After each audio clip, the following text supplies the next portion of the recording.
Two film entrepreneurs, Alaya and Tanya, begin documenting the most extraordinary cases in sleepwalking. If only they knew how deep the rabbit hole really went. Day one. Hopefully I can learn something from this. Blackout is a mystery/horror web series directed by Tanya, Hoshi and written by Kyle Power. The whole story is set across several media outlets such as YouTube, Twitter, Instagram, and even original websites designed specifically to give us puzzles to help solve the strange case with our protagonists. The main crux of the story, though, is found on YouTube, with 12 episodes featuring our two filmmakers discovering a giant conspiracy surrounding a small town in the middle of nowhere. The filmmakers set up two Twitter accounts to post their individual thoughts between episodes, followed by their main account, which is to notify us when they've uploaded a new video. They even set up their own website, giving us more information about themselves while also posting all the evidence they find during the documentary series. We're setting out to explore sleeping disorders of all kinds, but sometimes getting too close to our dreams can make it harder to tell where they end and reality begins. They begin their journey by interviewing April and John Hudson, founders of a website called doyousleepwalk.com, which is an actual website you can visit by following the link in the description of the first episode. The website is a forum where people across the world come together to share their sleepwalking experiences, or just posting tips on how to decrease the chances of sleepwalking. Nothing like broccoli casserole to bring those cooked onions into your regimen. Remember what I said before, cooked onions does wonders for sleepwalking. Even though there were many users posting regularly to the site, there was one user in particular that caught everyone's attention. Hey everyone, so this is super strange and I hope this is the right place to share. Has anyone ever experienced sleepwalking while awake? I'm not really sure how else to explain it, but I've started noticing that I'm losing time. And I figured out it's because I've been sleepwalking. But the thing is, I wasn't in bed or even napping when it started. I was just awake.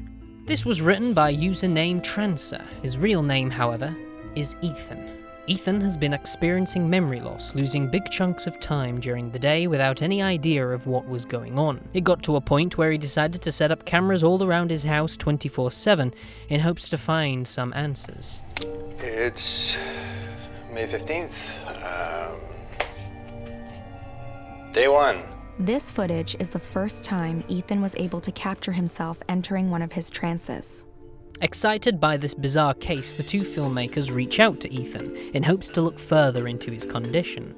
Not surprisingly, he accepted. As discussed in the documentary and the Do You Sleepwalk forums, Ethan found out while he fell into these trances, he would sometimes leave the house for a good few hours. So, after buying a GoPro, he was able to find out exactly what he was doing. It turns out he isn't the only one in the town that's been sleepwalking.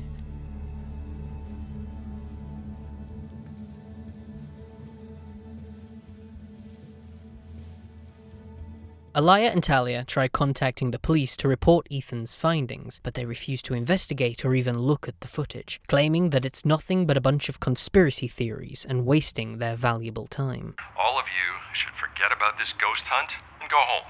I'm going to assume that you don't know where you are or who you're dealing with, but I am sick of all this conspiracy crap, and I will not play any part in it. The officer I spoke with earlier was very dismissive of your story.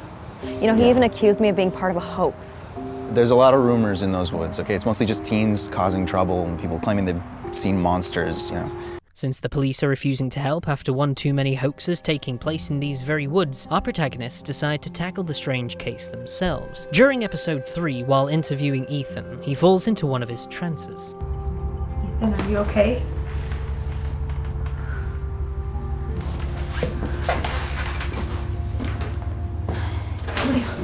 Shouldn't we follow him? Yeah. We're in the forest just outside of Precipice Hill, following Ethan after he has gone into a trance.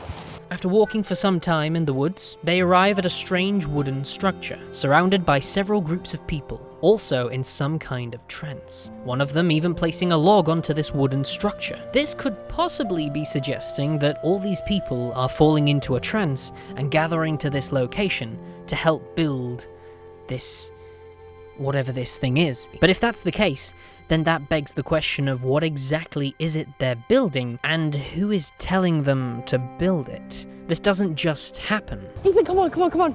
We gotta go. Come on.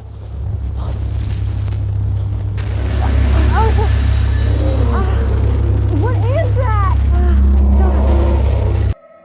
It's really weird to see this play back on the video. Even though it's still loud in the recording, while we were there, it was like a foghorn right beside my ear. It felt like it was bouncing around inside my head, getting louder the whole time. As this sound is made, one of the victims collapses to the floor. This demonstrates that someone is very clearly in control of these people, potentially using certain sounds to make people fall into these trances, and can even use it to kill them. Alaya even explained in her tweet how the noise they heard was much louder in person than it appeared on camera. She's not breathing. What? No. Check again. The police were fairly quick to respond when we told them there was an unconscious woman in the woods. They were less enthusiastic when they couldn't actually find anyone. When it comes to researching further about the town, Alaya and Tanya decide the best way to do this is interview the people who live in this area. Of course I know about those woods. Everybody here does. There's a monster lives out there.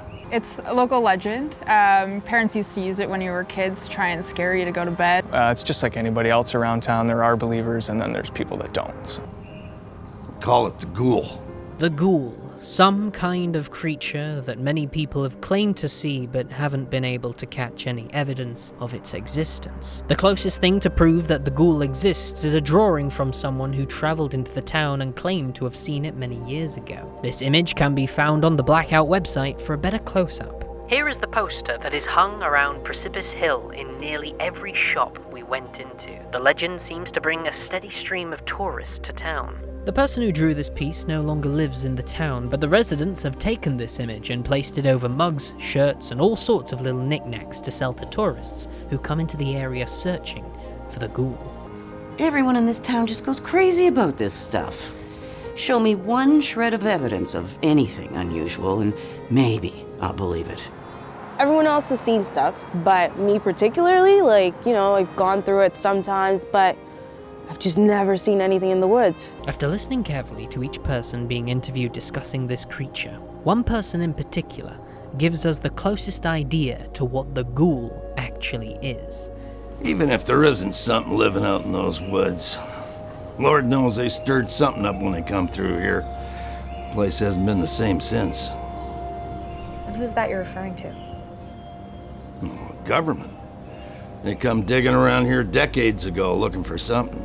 Bill Trimbley theorizes that the ghoul probably started showing up around the same time the government arrived during the 1980s and began conducting experiments in the woods. Alaya and Tanya decide to visit Ethan once again to help dig up more history about the town and find any signs of the government intervening during the 80s. Unfortunately, there was no evidence to support this claim. I know it definitely wasn't funded from the government, from what I've dug up. The closest thing they found was a study group funded by a university that travelled down in 1986 to examine the plant life. The biggest mystery surrounding this study group was the disappearance of one of the students, Andrew Hollis. Looking further into the disappearance of this gentleman, a lot of similarities of what was going on in the town now happened during the time he disappeared. However, we don't actually learn this during the documentary, but rather on the website doyousleepwalk.com. After catching so many people on camera in the woods in episode 3, Ethan decides to gather still images of the citizens that were captured in these trances and places them on flyers around the town in hopes someone would recognize themselves and reach out. The flyer was even posted on their website with Ethan's phone number. The creators of the show actually clarified that it was a real number that you could call. Unfortunately, I'm from the UK and this is very clearly not a UK number, and the show had finished by the time I started investigating this, so I'm not entirely sure what I would have gotten had I phoned this number. I do know, however, someone in the story reached out to Ethan and left him a voice message. Hey, this is Ethan. Record a message after the beep. Hi. I saw your posters around town. I'm pretty sure that's me in one of them. This is gonna sound weird, but I've been hearing the woods recently, and my memory's been spotty. Is it the same for you? Can we meet up sometime soon? Call me back. My number is 647... A woman named Shelley Fitz, who has her own YouTube channel that comments on each documentary upload, began reaching out to the creators with clues on what exactly is going on. Talia's Twitter has also confirmed that this channel is legit and it's not a game jacker. But the most interesting part about Shelley is that she's a member of the doyousleepwalk.com and has begun posting cryptic codes and messages to see if anyone can figure it out. She promises if someone solves the puzzle, she'll send you a gift. This is one of my favorite places to hang out. The smell, the texture.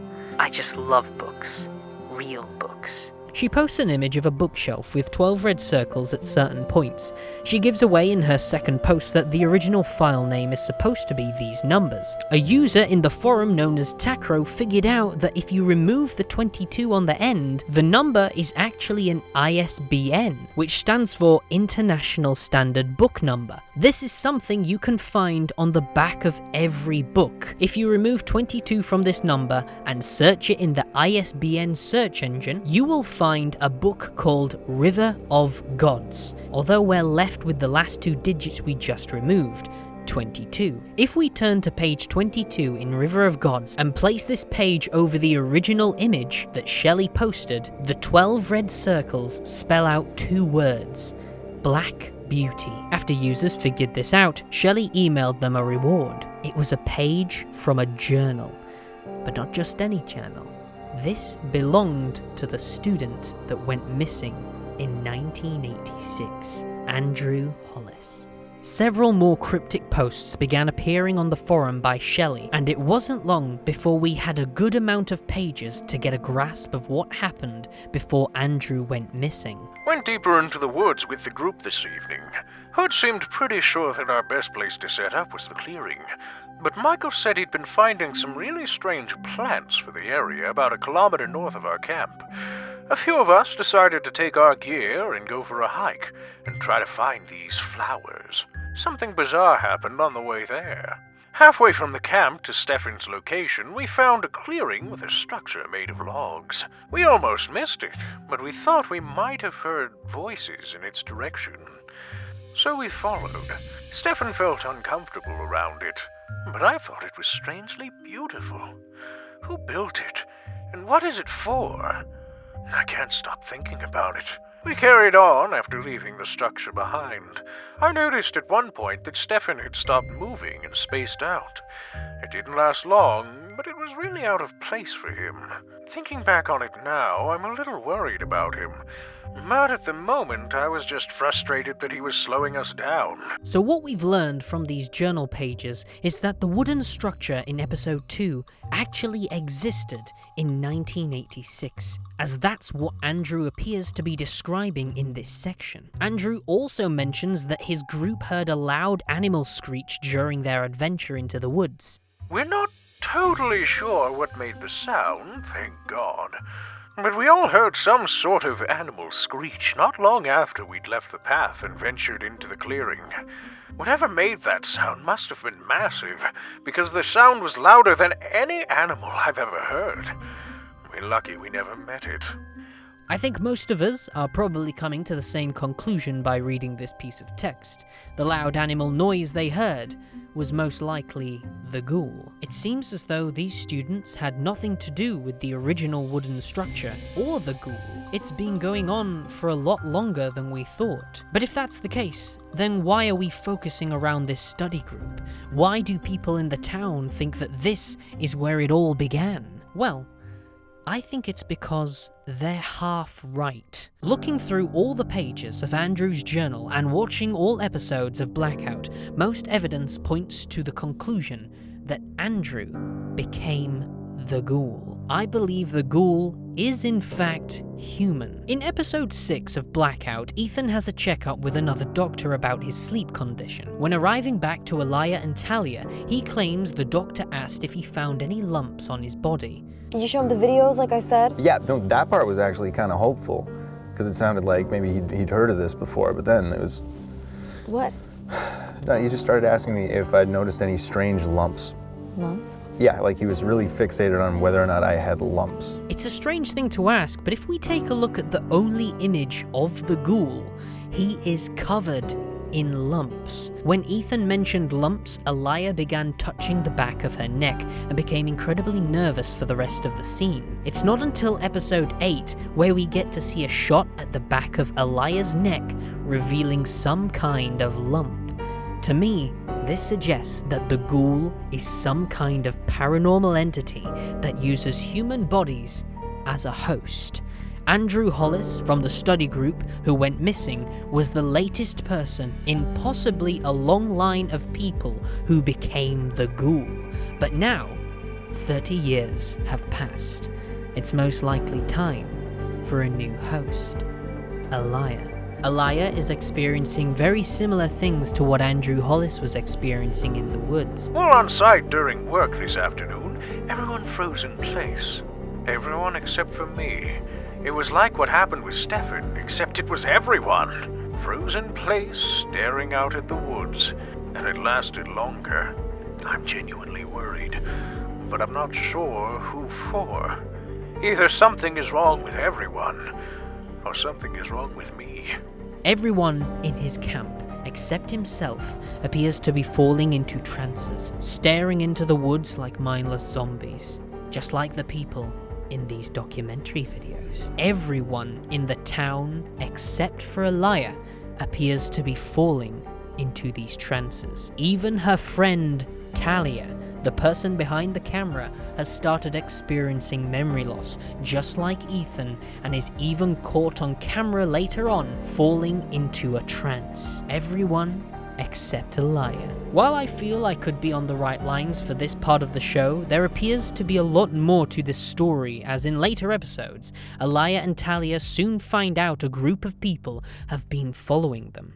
It seems as though someone doesn't want us to travel down this rabbit hole. But for now, this is where I will stop covering the story and encourage you to watch the rest of the show yourself, because at the time of writing this script, the show is not getting the attention it deserves. If you want to find the series and show your support by watching it, go into the description of this video and you will find a link to the channel there. There's only 12 episodes and each one is only around 4 minutes long. This was a pretty ambitious project and it seriously deserves a lot more attention for what it tried to achieve. I hope you guys enjoyed. Please feel free to take some time to look at the Patreons on screen. These guys really helped me out a lot, and thank you all so much. I will see you in the next video.